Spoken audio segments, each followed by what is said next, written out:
Hello viewers.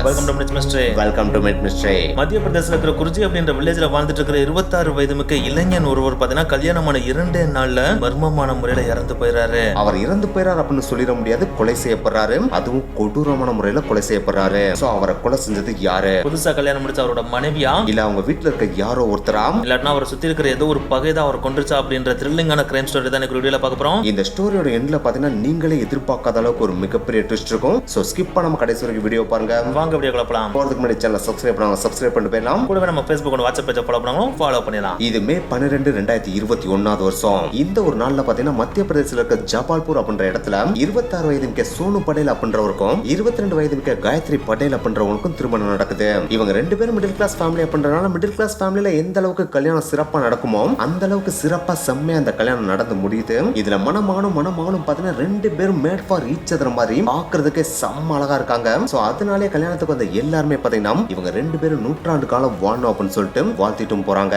ஆனா அப்படி வாழ்த்துற அவங்களுக்கு தெரியாது கல்யாணமான 2 நாள்ல காயத்ரி படேல் விதவையா மாதிரி நிக்க போறாங்க அப்படின்றது. எஸ், கல்யாணமும் முடிஞ்சது. சோனு படேலும் காயத்ரி படேலும் அவங்க ஃபர்ஸ்ட் லைஃப் பத்திய எல்லா விஷயங்களையும் ஒருத்தருக்கு ஒருத்தர் ஷேர் பண்ணிக்கிறாங்க. அப்படி ஷேர் பண்ணதுக்கு அப்புறம் 2 பேர் இடையில இருக்க அண்டர்ஸ்டாண்டிங் இன்னமும் அதிகமாகுது. ஒருத்தருக்கு ஒருத்தர் பயங்கரமா லவ் பண்ணவும் ஆரம்பிச்சுறாங்க. இப்படியே கல்யாணம் முடிஞ்ச முதல் நாள் இரவும் முடியுது. அடுத்த நாள் மே 13 வருது. அந்த நாள் காயத்ரி எந்திரிக்கிறப்பே தெரியாம அவளுடைய போனை கீழே தள்ளி விட்டுறான். அப்படி தள்ளி விட்டதுல அவளுடைய போன் கீழே வந்து அவளுடைய டிஸ்பிளே உடைஞ்சிருது. இந்த ஒரு விஷயம் பாத்தீங்கன்னா காலை பொழுதுலயே காயத்ரியோட மைண்ட ஸ்பாயில் பண்ணிருது. சோ எப்படா தன்னுடைய கணவர் எந்திரிப்பாரு, எந்திரிச்சதும் இந்த போனை கொடுத்து சரி பண்ணலாம் அப்படின்னு சொல்லிட்டு வெயிட் பண்ணிட்டு இருக்கான். அப்படி வெயிட் பண்ணிட்டு இருக்கப்பே சோனு படேலும் எந்திரிக்கிறாரு. அப்படி எந்திரிச்ச அவட்டம் என்னுடைய போனை கடையில கொடுத்து சரி பண்ணி தாங்க அப்படின்னு சொல்லிட்டு காயத்ரின்னு கேக்குறாங்க.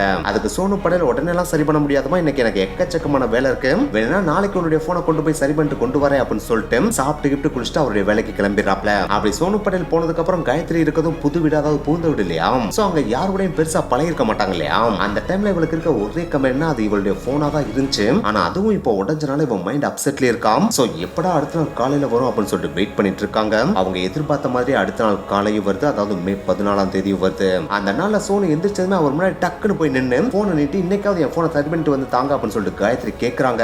அதை பார்த்தனே சோனுனாலும் செம்ம கடுப்பாய், என்னடா இவ சரியான போன் பைத்தியமா இருப்பா போல, சரி கூட நான் எனக்கு ஃப்ரீயா தான் இருக்கேன், எனக்கு எதுவும் பெருசா வேலை இல்ல, மேக்ஸிமம் 1 மணி நேரம் 2 மணி நேரத்துல போனை சரி பண்ணிட்டு வந்துருவேன் அப்படின்னு சொல்லிட்டு குளிச்சு சாப்பிட்டு கிளம்பி போறாப்ல. அப்படி போறவர் பாத்தீங்கன்னா அவருடைய அப்பாவோட பைக் எடுத்துட்டு தான் கிளம்புறாப்ல. அப்படி கிளம்பின டைம் பாத்தீங்கன்னா எக்ஸாக்டா காலை 10 மணி. சோ சோனு சொன்ன கால்குலேஷன் படி பார்த்தோம் அப்படின்னா அவர் கிளம்புனதுல இருந்து கரெக்டா 12 மணிக்கு வீட்டுக்கு திரும்பணும் இல்லையா. ஆனா 12 மணி ஆகியும் அவர் வீட்டுக்கு திரும்புற மாதிரியே தெரியல. சரி ஏதாவது வேலைகள்னு போயிருப்பாரோ அப்படின்னு சொல்லிட்டு காயத்ரி வெயிட் பண்ணிட்டே இருக்காங்க. சாயந்தரம் 4 மணியும் ஆகுது. அப்பயும் இவர் வீடு திரும்புற மாதிரியே தெரியல. அவங்க வீட்டுல இருக்க சோனோட தம்பிட்ட போனை வாங்கி சோனுக்கு போன் பண்றாங்க. ஆனா போன் சுவிட்ச் ஆஃப்னு வருது. காயத்ரியும் அடுத்தடுத்து 20-30 தடவைக்கு மேல கால் பண்ணி பாக்குறாங்க. ஆனா எல்லா தடவையும் போன் சுவிட்ச் ஆஃப் தான் வருது. இப்படியே பாத்தீங்கன்னா டைம் டிக்கிங் ஆகுது. ஈவினிங் 6க்கு மேல 7 ஆயிருது. ஆனா இன்னமும் சோனு வீடு திரும்பவே இல்ல. சோ இது காயத்ரிக்கு ஒரு விதமான பதற்றத்தை கொடுக்குது. அவங்க வீட்டுக்குள்ளேயே உட்கார்ந்து அழுக ஆரம்பிச்சிடறாங்க.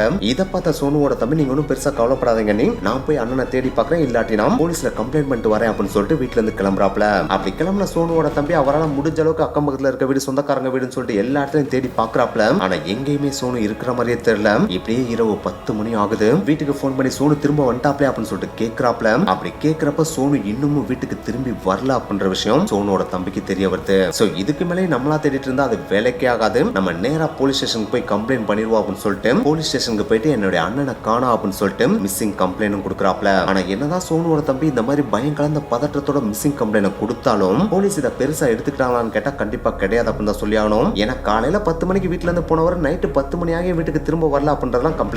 அவர் எங்கேயாவது ஊர் சுத்திட்டு இருப்பாப்ல, லேட் நைட்ல கூட திரும்பி வந்துடலாம், இல்லாட்டினா நாளைக்கு காலையில கூட வீட்டுக்கு திரும்பி வந்துடலாம் அப்படின்ற எண்ணத்துல தான் இந்த கம்ப்ளைண்ட் பெருசா எடுத்துக்கிறாம ஜஸ்ட் ரிப்போர்ட்டா மட்டும் எழுதி வாங்கிக்கிறாங்க. ஆனா இப்படி அசால்ட்டா இவங்க எடுத்த இந்த ஒரு விஷயமே பின் நாட்கள்ல ஒரு மிகப்பெரிய மர்டர் கேஸா மாறப்போகுது அப்படின்றது அந்த டைம்ல போலீஸ்க்கு தெரியல. இப்படியே டைம் டிக்கிங் ஆகுது. அடுத்த நாள் காலையும் ஆகுது, அதாவது மே 15 மார்னிங்கும் ஆகுது. அந்த நாளும் பாத்தீங்கன்னா சோனு திரும்பி வீட்டுக்கு வர மாதிரி தெரியல. அன்னைக்கு நாலு முடியுது. அன்னைக்கு டே ஃபுல்லா பாத்தீங்கன்னா சோனோட ஃபேமிலி அவங்களுக்கு தெரிஞ்ச எல்லா இடத்துலயும் தேடி பார்க்கறாங்க. ஆனா சோனு எங்கேயுமே இருக்க மாதிரி தெரியல. சோ அடுத்த நாள் ஆன உடனே, அதாவது மே 16 காலையில ஆன உடனே சோனுவோட தம்பி செஞ்ச முதல் வேலையே போலீஸ் ஸ்டேஷனுக்கு விறுவிறுன்னு போய், சார் முந்தானத்து நான் ஒரு கம்ப்ளைண்ட் கொடுத்தேன் சார், என்னோட அண்ணனை காணான்னு சொல்லிட்டு நீங்க ஏதாச்சும் கண்டுபிடிச்சீங்களா அப்படின்னு சொல்லிட்டு கேட்கறான். அதை கேட்டதுக்கு அப்புறம் தான் போலீஸே கேட்கறாங்க, என்னையா சொல்றோம், ஒன்னு இன்னுமா வீட்டுக்கு வரல, நாங்க அடுத்த நாளே வீட்டுக்கு வந்திருப்பான்னு நினைச்சு நாங்க அதையும் கண்டுக்காம விட்டுட்டோமையா, நீங்க வரலன்னு சொல்லிட்டு நேத்தே வந்திருந்தா அப்படின்னா நாங்க சீரியஸா எடுத்துருப்போம், இன்னைக்கு வந்து சொல்றியா, அப்போ உண்மையில உடனே காணாம போயிட்டானா அப்படின்னு சொல்லிட்டு கேட்கறாங்க. அதை கேட்ட உடனே தான் சோனுவோட தம்பி, சார் எங்களோட ரிலேஷன் வீடு எல்லார் வீட்லயும் கேட்டோம், ஃப்ரெண்ட்ஸோட வீடு எல்லா வீட்லயும் கேட்டோம், நான் எங்கேயுமே சோனு போன மாதிரி தெரியல, தயவு செஞ்சு அவனை கண்டுபிடிச்சு கொடுங்க சார்னு சொல்லிட்டு கெஞ்சி அழுகுறான். சோ இப்படி அழுதுக்கு அப்புறம் தான் போலீஸ் இந்த கேஸோட சீரியஸ்னஸ் தெரிஞ்சுட்டு அடுத்து இந்த கேஸ மெயின் கேஸ எடுத்து விசாரணை பண்ண ஆரம்பிக்கிறாங்க. அப்படி விசாரணை பண்றப்ப சோனுவோட தம்பிட்ட கேட்ட முதல் கேள்வியே, சோனு வேலை பார்க்குற இடத்துல ஏதாச்சும் அவனுக்கு எதிரிகள் இருக்காங்களா அப்படின்னு சொல்லிட்டு கேட்கறாங்க. அதுக்கு சோனுவோட தம்பி போலீஸ்ட,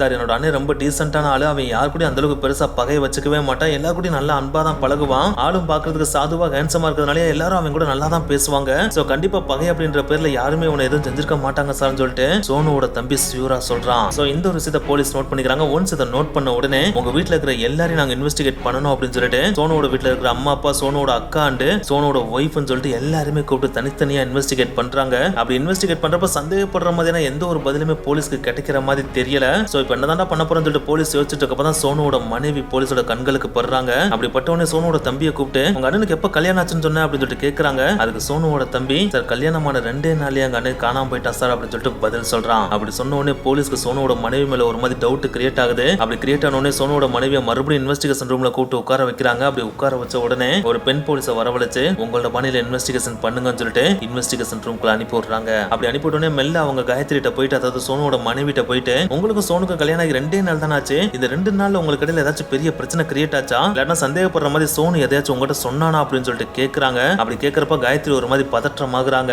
இப்படி பதற்றமாறத பார்த்த உடனே பெண் போலீஸ் கேஸ் பண்ணிடுறாங்க. அப்ப ஏதோ ஒரு விஷயம் கண்டிப்பா உங்க 2 பேருக்கு இடையில நடந்திருக்கு, அதை இந்த பொண்ணு மறைக்கிற, இன்னும் கொஞ்சம் திரும்பி கேட்டோம் அப்படின்னா கண்டிப்பா பதில் தெரிஞ்சிடும் அப்படின்னு சொல்லிட்டு லைட்டா கொஞ்சம் அதற்ற குரல்ல, இப்போ உண்மையை சொல்லல அப்படின்னா நாங்க எங்க பாணியில கேட்க வேண்டியிருக்கோம், என்ன நடந்திருந்தாலும் உண்மையை சொல்லு அப்படின்னு சொல்லிட்டு கேட்கறாங்க. அப்படி கேட்ட உடனே காயத்ரி, மேடம் கல்யாணமான அடுத்த நாள் இரவு, அதாவது மே 13ஆம் தேதி நைட் எங்க 2 பேருக்கு இடையில ஒரு மிகப்பெரிய சண்டை நடந்துச்சு அப்படின்னு சொல்லிட்டு பதில் சொல்றா. இதை கேட்ட உடனே அந்த போலீஸ், சண்டை நடந்துச்சா, ஏன் சண்டை நடந்துச்சு, உங்க 2 பேருக்கு அப்படி என்ன பிரச்சனை அப்படின்னு சொல்லிட்டு கேட்கறாங்க. அதுக்கு காயத்ரி, அந்த சண்டைக்கு காரணமே மது அப்படின்ற பொண்ணு அப்படின்னு சொல்லிட்டு பதில் சொல்றான். இந்த ஒரு பேரை கேட்ட உடனே அந்த பெண் போலீஸ் அந்த நேம நோட் பண்ணிக்கிறாங்க. நோட் பண்ண உடனே மதுவா, மதுனா யாரு அப்படின்னு சொல்லிட்டு கேட்கறாங்க. அதுக்கு காயத்ரி, மேடம் இந்த பொண்ணு வேற யாரும் கிடையாது, என்னோட புருஷனான சோனு இருக்காரு பாத்தீங்களா, அந்த சோனோட அக்காவோட நாத்தனார் தான் இந்த மது அப்படின்னு சொல்றாங்க. அதாவது சோனோட அக்கா கல்யாணம் முடிச்சிருக்கிற ஹஸ்பண்ட் இருக்காரு பாத்தீங்களா, அந்த ஹஸ்பண்டோட தங்கச்சி தான் இந்த மது அப்படின்னு சொல்லிட்டு காயத்ரி சொல்றாங்க. அதை கேட்ட உடனே போலீஸ், அதெல்லாம் இருக்கட்டும், அந்த மதுனால என்ன பிரச்சனை அப்படின்னு சொல்லிட்டு கேட்கறாங்க. அதுக்கு காயத்ரி, மேடம் கல்யாணம் முடிக்கிற வரைக்கும் எனக்கு இந்த ஒரு விஷயம் நடந்திருக்கு அப்படின்னே தெரியாது, ஏன்னா என்னை கல்யாணம் முடிக்கிறதுக்கு முன்னாடியே மதுவும் சோனுவும் டீப்பா லவ் பண்ணி இருந்திருக்காங்க,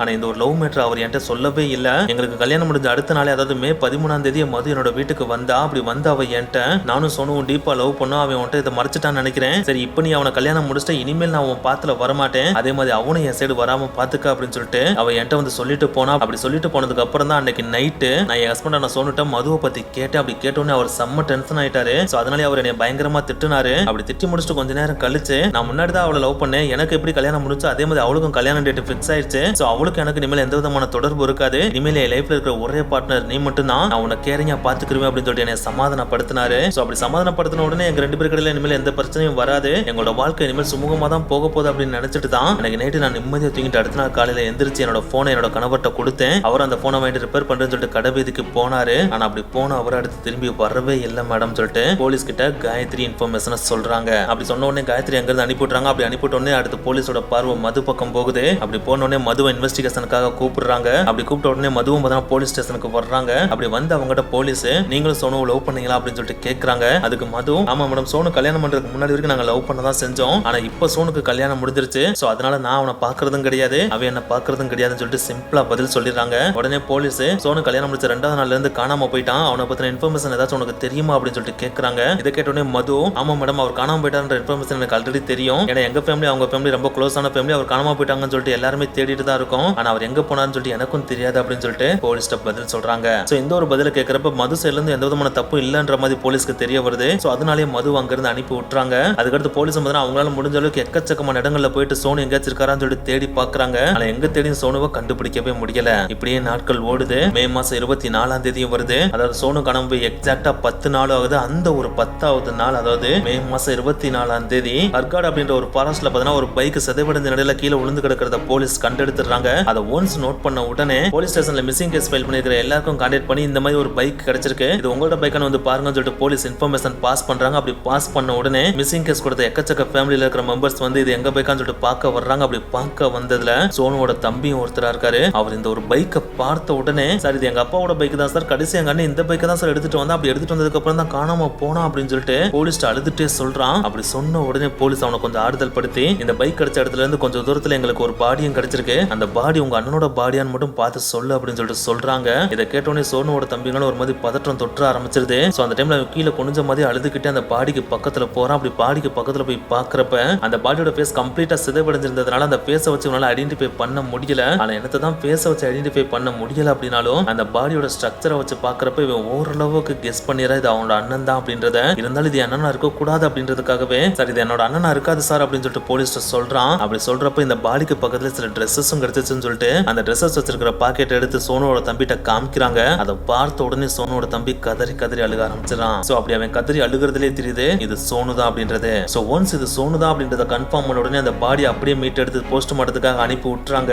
அப்படி அனுப்பி விடுறப்ப பார்த்தா அந்த பாடிட்ட இருக்கிற சின்ன சின்ன தடயங்களை பார்த்தா போலீஸ் நோட் பண்ணிக்கிறாங்க. அப்படி நோட் பண்ணதுல சில முக்கியமான விஷயங்களையும் பாக்குறாங்க. அதெல்லாம் பாக்குறப்ப யாருடா அது இவ்வளவு கொடூரமான முறையில அவனை கொலை பண்ணிருக்குது அப்படின்னா அந்த அளவுக்கு பகை உணர்வா அவனுக்கு இருந்திருக்கும். அந்த பகை உணர்வு கொண்டு நம்ம யாருன்னு கண்டுபிடிச்சே ஆகணும்னு சொல்லிட்டு போலீஸ் அந்த இடத்துல தீவிரமா எடுத்து இன்வெஸ்டிகேஷனை அதிகப்படுத்த ஆரம்பிக்கிறாங்க. அப்படி இன்வெஸ்டிகேஷன் ஸ்டார்ட் பண்றப்ப போலீஸ் சோனுவோட பாடியில நோட் பண்ண முக்கியமான விஷயங்கள் சோனுவோட கைகள் ரெண்டையுமே இணைச்சு கயிறை வச்சு இருக்க கட்டினதுக்கான தடயங்கள் இருக்கு. அதே மாதிரி கால்கள் ரெண்டையுமே இணைச்சு கயிறை வச்சு இருக்க கட்டினதுக்கான தடயமும் இருக்கு. அது மட்டும் கிடையாது கழுத்தையுமே கயிறை வச்சு இறுக்கி நெரிச்சதுக்கான தடயமும் இருக்கு. அந்த கழுத்தை சுத்தி ஒரு கயிறும் கிடக்கு. அந்த சோனுவோட முகத்தை போலீஸ் ஐடென்டிஃபை பண்ணிடக்கூடாது அப்படின்றதுக்காகவே கல்ல வச்சு அவருடைய முகம் கம்ப்ளீட்டா சிதைக்கப்பட்டிருக்கு. அண்ட் அவருடைய பாடிக்கு பக்கத்துல அவருடைய ட்ரெஸ்ஸஸ் இருந்திருக்கு. அதை போலீஸ் கைப்பற்றிட்டாங்க. சோ இதை நோட் பண்ணோடனே போலீஸ் கெஸ் பண்ண முதல் விஷயமே 26 வயது மிக்க ஒரு இளைஞனம் கைகால கட்டி ஒருத்தன் கொண்டிருக்கா அப்படின்னா கண்டிப்பா ஒருத்தன் மட்டும் தனியா வந்து இவரை கொண்டிருக்க மாட்டான். ஷூர் ஷாட்டா 2 இல்லாட்டினா 3 பேர் வந்தா சோனுவை கொண்டிருக்கணும் அப்படின்றத போலீஸ் கெஸ் பண்ணிடுறாங்க.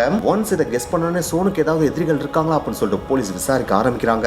அப்படி விசாரிக்கிறப்ப சைடு பை சைடு பாத்தீங்கன்னா சோனுவோட போன் இவர் காணாம போன நாள்ல இருந்து சுவிட்ச் ஆஃப் இருக்கு இல்லையா. சோ இவருடைய போன் எங்கடா போச்சு அப்படின்னு தேடி பாக்குறப்ப பாடி கிடைச்ச இடத்துல இவருடைய போன் கிடைக்கவே இல்லை. தட் மீன்ஸ் அந்த போனை சோனுவை கொலை செஞ்சவங்க எடுத்துட்டு போயிட்டாங்க அப்படின்றத போலீஸ் கெஸ் பண்றாங்க. சோ அது சுவிட்ச் ஆன் பண்ணப்பட்டிருக்கா அப்படின்னு சொல்லிட்டு ட்ராக் பண்ணி பாக்குறாங்க. ஆனா சோனு காணாம போன அன்னைக்கு சுவிட்ச் ஆஃப் ஆன அந்த மொபைல் இன்னைக்கு வரைக்கும் சுவிட்ச் ஆன் ஆகல அப்படின்றத போலீஸ் கண்டுபிடிச்சிராங்க. சோ போலீஸ் இந்த மாதிரியான விஷயங்களை கலெக்ட் பண்ணிருந்த அந்த ஒரு டைம்ல போஸ்ட்மார்டம் ரிப்போர்ட்டும் வருது. அந்த ரிப்போர்ட்ல பாத்தீங்கன்னா இவர் காணாம போன அதே டேட் அதாவது மே 14ஆம் தேதி மதியம் 2 மணில இருந்து 3 மணிக்குள்ள கொலை செய்யப்பட்டிருக்கலாம் அப்படின்னு சொல்லிட்டு ரிப்போர்ட்டும் வருது. சோ அந்த டைம்ல தான் பாத்தீங்கன்னா இவனுடைய கால் ரெக்கார்ட்ல செல்போனும் சுவிட்ச் ஆஃப் பண்ணப்பட்டிருக்கு. அதுக்கடுத்து போன் ஆன் ஆகவே இல்ல. இதுக்கு மேலே செல்போன் சுவிட்ச் ஆன் ஆகிற வரைக்கும் வெயிட் பண்ணலாம் வேலைக்கே ஆகாது. போனோட கால் லிஸ்ட் எடுத்து ட்ராக் பண்ணி பார்க்கலாம் அப்படின்னு சொல்லிட்டு போனோட கால் லிஸ்ட் எடுத்து பாக்குறாங்க. அப்படி பாக்குறப்ப போலீஸ்க்கே ஷாக் கொடுக்கிற மாதிரி இவர் இறக்குறதுக்கு முன்னாடி கிட்டத்தட்ட 10ல இருந்து 15 முறை ஒரே நம்பருக்கு தான் சோனு கால் பண்ணிருக்காப்ல. அந்த நம்பரோட பேர் தான் மது. அந்த பேரை பார்த்தோன்னே இது சோனோட எக்ஸ் கேர்ள் ஃப்ரெண்ட் ஆச்சு. இந்த பொண்ணு தான் நான் கூப்பிட்டு விசாரிச்சோம் அப்படின்னு சொல்லிட்டு போலீஸ்க்கு ஞாபகம் வருது. அப்படி ஞாபகம் வந்தோடனே மறுபடியும் மதுவை இன்வெஸ்டிகேஷனுக்காக கூப்பிடுறாங்க. அப்படி கூப்பிடுறப்பே மது ஒரு மாதிரி சிவரிங் ஆயிராம். அது அவளுடைய ஃபேஸ்ல நல்லாவே தெரியுது. இத போலீஸும் நோட் பண்ணிடுறாங்க. இருந்தாலும் என்ன நடந்துச்சுன்னு தெரிஞ்சுக்கணும் இல்லையா. சோ அவளை இன்வெஸ்டிகேஷன் ரூம்ல உட்கார வச்சு இப்ப கேள்வியில கேட்க ஆரம்பிக்கிறாங்க. அப்படி கேட்கிறப்போ உண்மையிலேயே சோனுக்கும் உனக்கு என்ன பிரச்சனைன்றத ஓப்பனா சொல்லிரு, இல்லாட்டினா நீ ஃபேஸ் பண்ண வேண்டிய கான்சிக்வன்ஸ் நிறைய இருக்கும் அப்படின்னு சொல்லிட்டு போலீஸ் எச்சரிக்கிறாங்க. அதுக்கு மது எனக்கு அவனுக்கு சம்பந்தமே இல்ல மேடம், அவன் கல்யாணம் முடிச்சதுக்கு அப்புறம் அவன் பக்கம் திரும்பவே இல்ல அப்படின்னு சொல்லிட்டு பதில் சொல்றாங்க. அப்படி சொன்னோடனே போலீஸ் ஒரு ஆடியோ ரெக்கார்ட் எடுத்து மதுட்ட ப்ளே பண்ணி காட்டுறாங்க. அதுல மது ஓப்பனாவே பாத்தீங்கன்னா சோனுக்கு ஒரு ஆடியோ பேசி அனுப்பியிருக்கான். அந்த ஆடியோல பாத்தீங்கன்னா ஒண்ணு நான் உன்னை கல்யாணம் முடிப்பேன் இல்லாட்டினா உன் லைஃப் முடிப்பேன் அப்படின்னு சொல்லிட்டு பேசி அனுப்பியிருக்கா. அந்த ஒரு ஆடியோவை பாத்தீங்கன்னா சோனோட வாட்ஸ்அப்ல தான் போலீஸ் எடுத்திருந்திருக்காங்க. இததான் இப்ப மதுட்ட போட்டு காமிச்சு நீ ஏதாவது தப்பு பண்ணியிருந்தன்றத நாங்களா கண்டுபிடிச்சோம் அப்படின்னா உனக்கு அதிகபட்ச தண்டனை வாங்கி கொடுத்துருவோம். சப்போஸ் இப்பே நீ உண்மையை ஒத்துக்கிட்ட அப்படின்னா கம்மியான தண்டனை வாங்கி கொடுக்க ஹெல்ப் பண்ணுவோம் அப்படின்னு சொல்லிட்டு போலீஸ் மதுட்ட சொல்றாங்க. அதுக்கு மது உடனே எனக்கு அவனுக்கு பிரச்சனை இருந்ததெல்லாம் உண்மைதான் மேடம், ஆனா கொலை பண்ற அளவுக்கு எல்லாம் பிரச்சனை இல்ல மேடம் அப்படின்னு சொல்லிட்டு டக்குன்னு பதில் சொல்றா.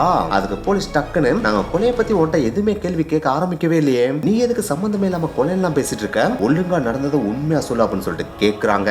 அப்படி கேட்டோடனே போலீஸோட மிரட்டலுக்கு பயந்துகிட்டு மதுவும் உண்மையா சொல்ல ஆரம்பிக்கிறா. எஸ் மதுவோட அண்ணன் இருக்காரு பாத்தீங்களா, அவருக்கும் சோனுவோட அக்கா இருக்காங்க பாத்தீங்களா, அவங்களுக்கும் 2019 வருஷம் கல்யாணம் முடியுது. ஒன்ஸ் இவங்க 2 பேர் கடையில கல்யாணம் முடிஞ்ச உடனே மதுவோட ஃபேமிலியும் சோனுவோட ஃபேமிலியும் ரொம்ப க்ளோஸ் ஆக ஆரம்பிக்கிறாங்க. இவங்க 2 பேருமே பாத்தீங்கன்னா விவசாயம் பண்ற ஃபேமிலி தான். சோ அவங்க விவசாய நிலத்துல விளையிற நெல்லா இருந்தாலும் சரி கோதுமையா இருந்தாலும் சரி அது எல்லாத்தையுமே தானிய கிடங்குக்கு ஷிஃப்ட் பண்றதுக்கு இல்லாட்டா மார்க்கெட்டுக்கு கொண்டு போறதுக்கு பயங்கரமா ஹெல்ப் பண்ற ஒரே ஆள் யாருன்னா நம்ம சோனுவா தான் இருந்திருக்கான். சோ அதனாலே சோனு பாத்தீங்கன்னா அடிக்கடி மதுவோட வீட்டுக்கு போவான், அதாவது தன்னோட அக்காவை கட்டி கொடுத்துருக்க வீட்டுக்கு போவான். அங்க போயிட்டு தன்னோட அக்காட்ட டைம் ஸ்பெண்ட் பண்றப்ப பாத்தீங்கன்னா மது கூட பழகிறதுக்கான சான்ஸும் கிடைக்குது. மதுவும் பாக்குறதுக்கு பாத்தீங்கன்னா அழகா இருப்பாங்க. சோ அதனாலே ஸ்டார்டிங்ல சும்மா நார்மலா பேசி சிரிக்க ஆரம்பிச்ச அந்த ஒரு பழக்கம் பாத்தீங்கன்னா நாளடைவுல லவ்வாவும் மாற ஆரம்பிக்குது. இந்த ஒரு லவ் பாத்தீங்கன்னா கொஞ்சம் கொஞ்சமா டீப் ஆக ஆரம்பிக்குது. அப்படி டீப் ஆகுறப்ப ஒரு நாள் பாத்தீங்கன்னா மது பாத்தீங்கன்னா அவங்க ஊர்ல இருந்து கிளம்பி சோனுவோட ஊருக்கு வந்து அவங்களோட வீட்டுக்கு வர்றாங்க. அப்படி இவங்க சோனுவோட வீட்டுக்கு வந்த அந்த ஒரு டைம்ல கொரோனா லாக்டவுன்னால எல்லா பாத்தையும் கம்ப்ளீட்டா ஷட் டவுன் பண்ணிடுறாங்க. அப்படி ஷட் டவுன் பண்ணதுனால ஒரு ஊர்ல இருந்து மறு ஊருக்கு டிராவல் டிராவல் பண்ணவே முடியாது இல்லையா. சோ அந்த ஒரு டைம்ல வேற வழியே இல்லாம மது பாத்தீங்கன்னா சோனோட வீட்டுல தங்க வேண்டிய சிச்சுவேஷன் கிரியேட் ஆகுது. அந்த டைம்ல பாத்தீங்கன்னா சோனோட அக்காவும் பாத்தீங்கன்னா சோனோட வீட்டுல தான் இருக்காங்க, சோனோட ஃபேமிலி எல்லாருமே வீட்டுல தான் இருக்காங்க. இருந்தாலும் சோனுவும் மதுவும் பயங்கரமா லவ் பண்ணிட்டு இருக்காங்க இல்லையா. சோ அதனாலேயே நம்மளுக்கு எப்படா சான்ஸ் கிடைக்கு, நம்ம தனியா மீட் பண்றதுக்கு வாய்ப்பு கிடைக்குமான்னு சொல்லிட்டு அந்த டைமுக்காக வெயிட் பண்ணிட்டு இருக்காங்க. அப்படி வெயிட் பண்ணிட்டு இருக்க ஏத்த மாதிரி ஒரு நாள் அவங்க ஃபேமிலியில இருக்கிற எல்லாருமே வெளியே போக வேண்டிய சிச்சுவேஷன் கிரியேட் ஆகுது. அந்த டைம்ல இவங்க ரெண்டு பேரும் தனியா இருக்கிறதுக்கான வாய்ப்பும் கிடைக்குது. அந்த டைம்ல இவங்க ரெண்டு பேரும் கொஞ்சம் எக்ஸ்ட்ரீமா அவங்களோட லிமிட்டை தாண்டியும் போயிடுறாங்க. ஒன்ஸ் இப்படி போனதுக்கு அப்புறம் இது வரைக்கும் மனதளவுல இருந்த ரிலேஷன்ஷிப் தான் அடுத்து பிசிக்கலாவும் மாற ஆரம்பிக்குது. இது அடிக்கடி நடக்க ஆரம்பிக்குது. இந்த ஒரு விஷயம் பாத்தீங்கன்னா இவங்க ரெண்டு பேரோட ஃபேமிலி மெம்பர்ஸ்க்கும் தெரிய வருது. ஒன்ஸ் இது தெரிய வந்த உடனே இவங்க ரெண்டு பேரும் இப்படி பண்ணிட்டு இருக்கிறது ஊருக்கு தெரிஞ்சிச்சு அப்படின்னா அது நம்ம ரெண்டு ஃபேமிலிக்கும் கெட்ட பேரை கிரியேட் பண்ணிரும். சோ இவங்க ரெண்டு பேருக்கும் நம்ம தனித்தனியா கல்யாணத்தை முடிச்சு வைக்கிறது தான் பெஸ்ட் அப்படின்னு சொல்லிட்டு இவங்க ரெண்டு ஃபேமிலி சேர்ந்து முடிவு பண்ணி சோனுக்கு தனியா பொண்ணை பார்க்க ஆரம்பிக்கிறாங்க, மதுக்கு தனியா மாப்பிளைய பார்க்க ஆரம்பிக்கிறாங்க. இந்த மாதிரி ரெண்டு பேருக்குமே தனித்தனியா கல்யாணம் பண்றதுக்கான முயற்சிகள் எடுக்கிற இந்த ஒரு விஷயம் பார்த்தீங்கன்னா சோனு அண்ட் மது ரெண்டு பேருக்குமே சுத்தமா பிடிக்கல. இவங்க ரெண்டு பேரும் நேருக்கு நேரா பாத்துக்க முடியல அப்படின்னாலும் போன் வழியா அவங்களோட லவ் பயங்கரமா பகிர்ந்துக்கிறாங்க. அவங்களோட லவ் இன்னமும் டீப்பாக தான் செய்தே தவிர லவ் குறையற மாதிரி தெரியல. சோ அதனாலே போன் வழியாவே கம்யூனிகேட் பண்ணி நம்ம வீட்டுக்கு தானே வந்து மீட் பண்ணிக்க முடியாது, நம்ம தனியா காட்டுக்குள்ள போய் மீட் பண்ணிக்கலாம்னு சொல்லிட்டு இவங்க ரெண்டு பேரும் அடிக்கடி ஹர்காட் கார்டு இருக்கு பாத்தீங்கன்னா அந்த கார்டுல போயிட்டு தனியா மீட் பண்ணிட்டு அவங்க ரெண்டு பேருக்குள்ள பிசிக்கல் ரிலேஷன்ஷிப் வச்சுக்குவாங்க. அதாவது சோனோட பாடி எடுத்தாங்க பாத்தீங்கன்னா அதே கார்டுல தான் அடிக்கடி இவங்க மீட் பண்ணி இருந்திருக்காங்க. அப்படி மீட் பண்ணிட்டு இருந்த இந்த ஒரு விஷயம் அவங்க ஃபேமிலி மெம்பருக்கு தெரிய வந்து இன்னமும் கோபம் அதிகமாகி மதுவை போட்டு அடி நடிச்சு